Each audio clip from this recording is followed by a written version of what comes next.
Hello, this is Poonam Agarwal. आज topic लेकर आई हूँ मैं वेक्टर स्पेस का। जो टॉपिक हम पढ़ रहे थे पहले वही टॉपिक है, लेकिन आज मैं एग्जांपल करवाने जा रही हूँ ऐसा जिसमें वेक्टर स्पेस नहीं होता है। जैसा हमने पिछले वीडियोस में पढ़ा, उसमें सारे क्वेश्चन थे, उनमें कहीं ना कहीं वेक्टर स्पेस था, लेकिन एक एग्जाम्पल ऐसा भी है जिसमें वेक्टर स्पेस नहीं है, तो वो तुम्हें डिफरेंस पता चलेगा कि कैसे वेक्टर स्पेस होता है और कैसे नहीं होता। ठीक है, एक एग्जाम्पल करवाने जा रहा हूँ। एग्जाम्पल है पेज नंबर 18 पे दिया हुआ है।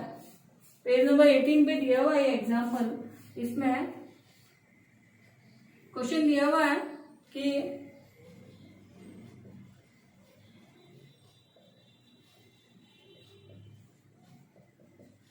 जो ये वर्ड्स है ना, इन पे ध्यान देना कि वर्ड्स क्या है।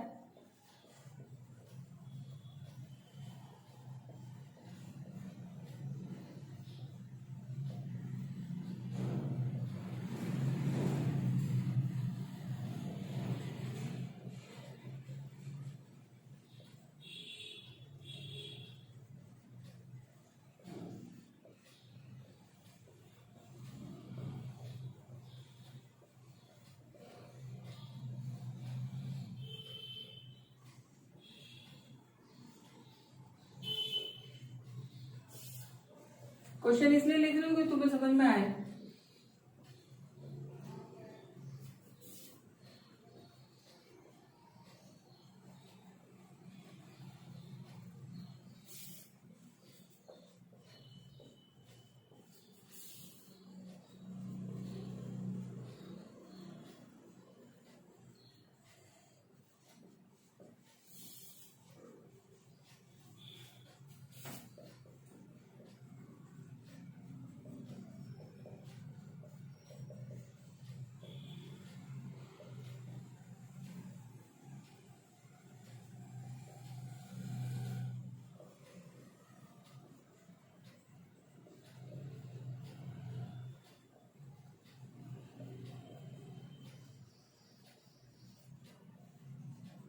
देखो क्वेश्चन क्या है, समझा दो।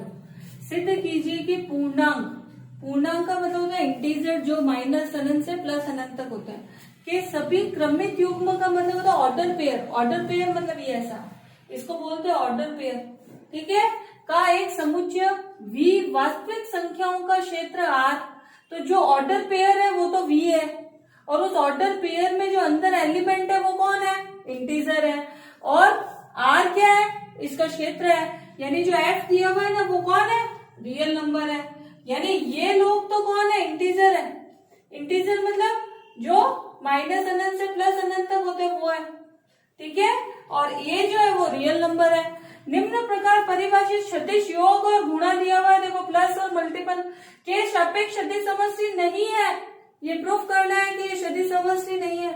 तो मैंने तुम्हें समझाया था कि जब भी सदिश समष्टि या वेक्टर स्पेस फाइंड करते हैं तो उससे पहले वो क्लोजर प्रॉपर्टी को सेटिस्फाई करना चाहिए। जब तक वो क्लोजर प्रॉपर्टी को सेटिस्फाई नहीं करेगा, हम इसके आगे स्टेप नहीं लेंगे। तो क्वेश्चन तो समझ में आ गया कि V में तो ऑर्डर पेयर है इंटीजर्स के, पूर्णांकों के, और A जो कांस्टेंट है वो क्षेत्र में से लिया हुआ है। अब हमें ये बताना है कि क्या ये समृद्ध प्रगुण को संतुष्ट करता है कि नहीं। अगर करेगा तो V1 से V5 तक चलेंगे, वरना ये छोड़ देंगे। तो यहाँ पर मैं देख रही हूँ कि जैसे मान लो मैंने तुम्हें समझाया था कि फर्स्ट तो इंटरनल कंपोजिशन होता है और सेकंड जो होता है वो एक्सटर्नल होता है। इंटरनल का मतलब होता है कि दोनों एलिमेंट V में से लेते हैं। तो मैं यहाँ पर ले रही हूँ A1 A2 सॉरी V में से, और B1 B2 भी V में से। यहाँ पे A1 A2 B1 B2 क्या है? इंटीजर्स है, Z में से आए हुए। अगर मैं A1 A2 को B1 B2 से ऐड करूं तो ये बनेगा A1 प्लस A2 और कॉमा B1 प्लस B2। क्या ये ऑर्डर पेयर है? हाँ बिल्कुल है। उसके अलावा क्या A1 plus A2 belongs to और B1 प्लस B2 दोनों बिलोंग्स टू Z है, इंटीजर्स है। मैंने समझाया था कि दो इंटीजर ऐड होते हैं, सब्ट्रैक्ट होते हैं, मल्टीप्लाई होते हैं तो इंटीजर ही बनते हैं, लेकिन डिवाइड हो तो हमेशा इंटीजर बने ये जरूरी नहीं होता। तो इंटरनल तो ये करेक्ट है। फिर एक्सटर्नल में मैंने तुम्हें समझाया था एक एलिमेंट तो V में से लेते हैं और एक F में से लेते हैं। अब बात सुनो, यहाँ A1 इंटू A2 आएगा, इसको लिख रही हूँ A1 और A2। क्या ये ऑर्डर पेयर है? हाँ बिल्कुल ऑर्डर पेयर है, लेकिन ये इंटीजर भी होने चाहिए। चेक करते हैं क्या ये इंटीजर नहीं है, चेक करती हूँ कैसे। ए क्या है, ए रियल नंबर है, और ए अगर रियल नंबर है तो इसका मतलब ये है कि ए को मैं कुछ भी ले सकती हूँ, जैसे 2/5 ले लिया, ठीक है। और A1 तो इंटीजर है, तो मैं इसको अपॉन वाली टर्म में नहीं ले सकती, माइनस प्लस इस टाइप में ले सकती हूँ। जैसे मैंने A1 को ले लिया -2, ठीक है, और A2 को ले लिया मैंने 3, कुछ भी इंटीजर होना चाहिए, अपॉन में टर्म नहीं आएगी। तो अगर मैं यहाँ लगाऊं तो क्या बनेगा, ये ऐसे बनेगा, देखो 2/5 -2, डेफिनेशन के अकॉर्डिंग -4/5, और ये बनेगा 6/5। ये ऑर्डर पेयर तो है लेकिन ये इंटीजर नहीं है, 4/5 भी इंटीजर नहीं है और 6/5 भी इंटीजर नहीं है। ऐसा क्यों हुआ, क्योंकि रियल नंबर जो है ना, उस रियल नंबर में तो सारी टर्म्स आती है आयोटा इनफाइनाइट को छोड़कर, लेकिन इंटीजर्स में केवल वही आते हैं जो -इनफाइनाइट से +इनफाइनाइट पे अपॉन में नहीं होते, पूरी संख्या होती है। तो यहाँ पर जब इंटीजर और रियल नंबर मल्टीप्लाई होंगे ना तो वापस इंटीजर बने, ये जरूरी नहीं है। अगर इंटीजर और इंटीजर होता तो ये बन सकता था, ठीक है। तो इसलिए ये क्या नहीं है, क्लोजर नहीं है। और अगर समृद्ध प्रगुण अदिश गुणन समृद्ध नहीं है, अदिश गुणन जो है वो समृद्ध नहीं है, और अदिश गुणन समृद्ध नहीं है, इसका मतलब क्या हुआ कि ये जो है वो वेक्टर स्पेस भी नहीं है। मैं इसको वेक्टर स्पेस के लिए V1 से V5 तक नहीं ले जा सकती, क्योंकि इसने यहाँ पर क्लोजर प्रॉपर्टी पे सेटिस्फाई नहीं किया। जैसा हमने पिछले एग्जांपल किए उन सब में हमने वेक्टर स्पेस था ये प्रूफ किया, यहाँ पर देखो इस प्रॉपर्टी की वजह से ये वेक्टर स्पेस नहीं है। आगे पढ़ाने जा रहे हो वेक्टर सब स्पेस। वेक्टर सब स्पेस क्या होता है उसके बारे में पढ़ाने जा रहे हो, देखो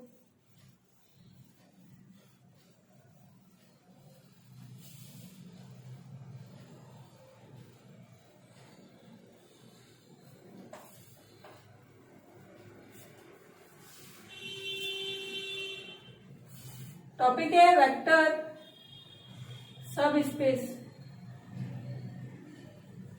सदिश उपसमष्टि,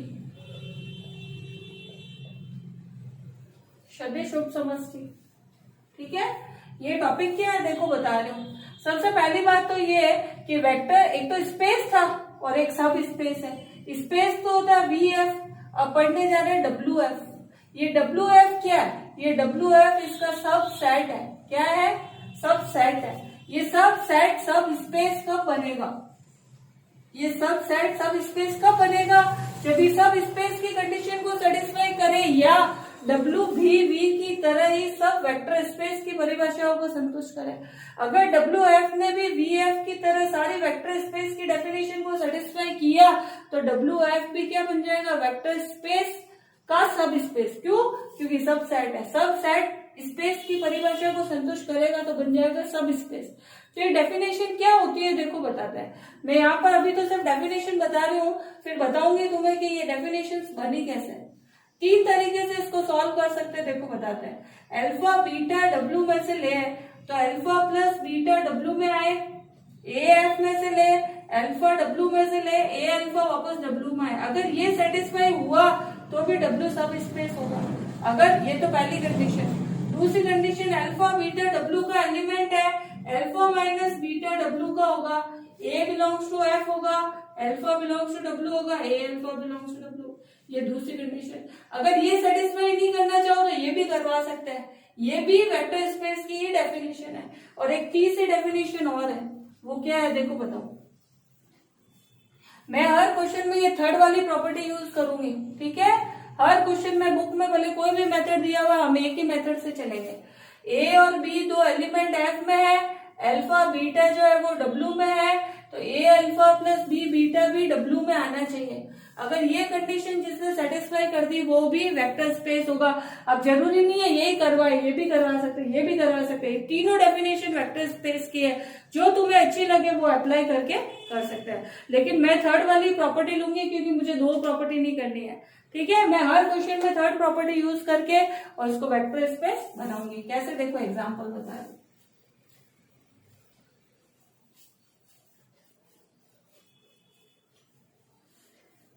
एग्जाम्पल बता रही हूँ देखो। फिर इसकी थ्योरम्स भी करेंगे कि ये कैसे होता है और क्यों हमने इस डेफिनेशन को लिया। ठीक है, अभी मैं एग्जाम्पल फर्स्ट करवा रही हूँ। एग्जाम्पल फर्स्ट है, क्वेश्चन को कैसे समझना है पहले वो बता रही हूँ।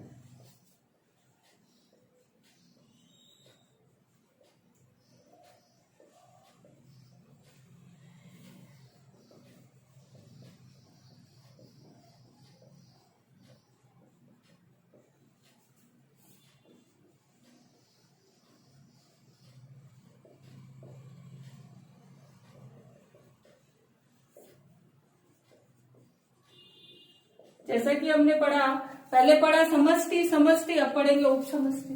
ठीक है, अब वीएफ तो सदिश समष्टि है ही है, अब मुझे इसको उप समष्टि बनाना है। किसको? डब्ल्यू को। क्वेश्चन पढ़ रहे हो, देखो, सिद्ध कीजिए कि समुच्चय डब्ल्यू V3F की उप समष्टि है। अब तुम सोचोगे V3F क्या है? ये V3F का मतलब है इसमें 3 एलिमेंट है। देखो V2 होगा तो यहाँ 2 एलिमेंट होंगे, 2 मतलब इस पूरे ब्रैकेट में 3 एलिमेंट है। ठीक है, तो उप समष्टि सिद्ध करना मतलब डब्ल्यू जो है ना वो V3F का क्या है? सब सेट है। क्या है? सब सेट है। अब इस सब सेट को सब स्पेस बनाना है, तो मैंने अभी थोड़ी देर पहले बताया था ए और बी तो लेते हैं एफ में से और अल्फा और बीटा लेते हैं डब्ल्यू में से, बताया था ना। लेकिन देखो डब्ल्यू में कैसे एलिमेंट है, डब्ल्यू में एलिमेंट कैसे है, देखो अल्फा बराबर ले लो A1 B1 0 belongs to W और बीटा ले रही हूँ A2 B2 0 belongs to W. दिया हुआ A alpha plus B beta belongs to, वापस डब्ल्यू में आना चाहिए तो ए लिखू अल्फा लिखू A1 B1 0 plus B A2 B2 0। अब इसको सॉल्व कर रही हूँ, देखो कैसे बनेगा ये। मैट्रिक्स कैसे सॉल्व करते हैं वैसे सॉल्व करना है। मैट्रिक्स सॉल्व करने का मतलब ये है इस ए को इससे मल्टीप्लाई कर दो, बी को इससे कर दो और ऐड कर दो, तो ये बनेगा ऐसा। ये इनके बीच में कॉमा आता है ना, मैं कॉमा लगाती नहीं हूँ क्योंकि कॉमा मेरे से बहुत बड़े बन जाता है। A1 plus BA2 AB1 plus BB2 और ये 0। क्या ये फॉर्म डब्ल्यू की है क्या? है ना, देखो एक एलिमेंट दूसरा एलिमेंट 0 है बिल्कुल। फिर ये सब एलिमेंट एफ के होने चाहिए, एफ के एलिमेंट है, ये बिलोंग्स टू डब्ल्यू हुआ। इसका मतलब ये हुआ कि A B belongs to F है, alpha beta belongs to W है, तो A alpha plus B beta belongs to W आ रहा है, इसलिए डब्ल्यू V3F की एक उप समष्टि है, सब स्पेस है। ये खत्म हो गया, यहाँ पर समझ में आया होगा। ठीक है, अगला एग्जाम्पल करवाता है।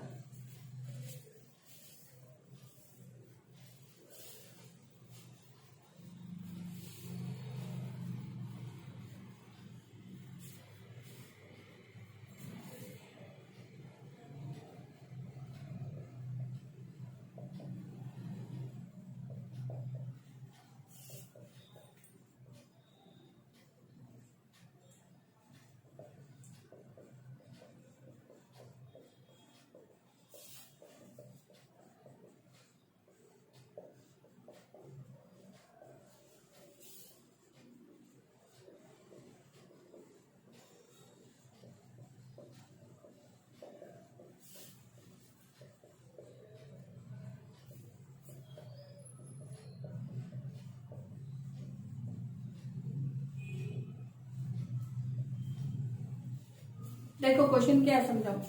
क्वेश्चन ये दिया हुआ है कि सिद्ध कीजिए कि समुच्चय डब्ल्यू, ये पूरा डब्ल्यू है, कोई दिक्कत नहीं है डब्ल्यू है तो, तीन तुपलों के सदिश समष्टि V3R की एक उप समष्टि है। ये तुपलो वर्ड क्या है? इंग्लिश में इसको टप्पल्स कहते हैं। मेरी बात सुनो, जैसे ए बी होता है तो इसको हम बोलते हैं क्रमित युग्म यानी ऑर्डर पेयर, लेकिन 2 से ज्यादा एलिमेंट आ जाते हैं ना तो फिर उसको बोलते हैं तुप्पल यानी टप्पल्स। मान लो यहाँ ए बी सी डी होता तो ये 4 टप्पल हो जाता, तुप्पल हो जाता। मतलब ये ए बी होता है इसको ऑर्डर पेयर बोलते हैं, इससे ज्यादा एलिमेंट आते हैं वो तुप्पल बन जाता है, बस इसका यही रीजन है। अब जैसे मान लो ऐसे लिखा हुआ A1 से लेके AN तो ये N तुप्पल है। अब मैं इसको क्रमित युग्म नहीं कह सकती, युग्म का मतलब होता है जोड़ा, और वो जोड़ा ओनली यहाँ पर है। ठीक है, तो ये बस इस वजह से लिखा हुआ और इसका कोई स्पेशल रीजन नहीं है। क्या सदिश समष्टि V3R की एक उप समष्टि है? नहीं, क्वेश्चन वही है समष्टि वाला V3F के लिए। अब मुझे क्या करना है, एपी तो लेना है एफ में से और अल्फा और बीटा लेने डब्ल्यू में से।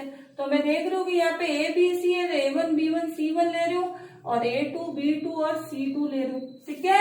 लेकिन इसके आगे जो लिखा है ना, इस पे भी माइंड लेना है, क्योंकि ये बहुत इंपॉर्टेंट प्रॉपर्टी होती है।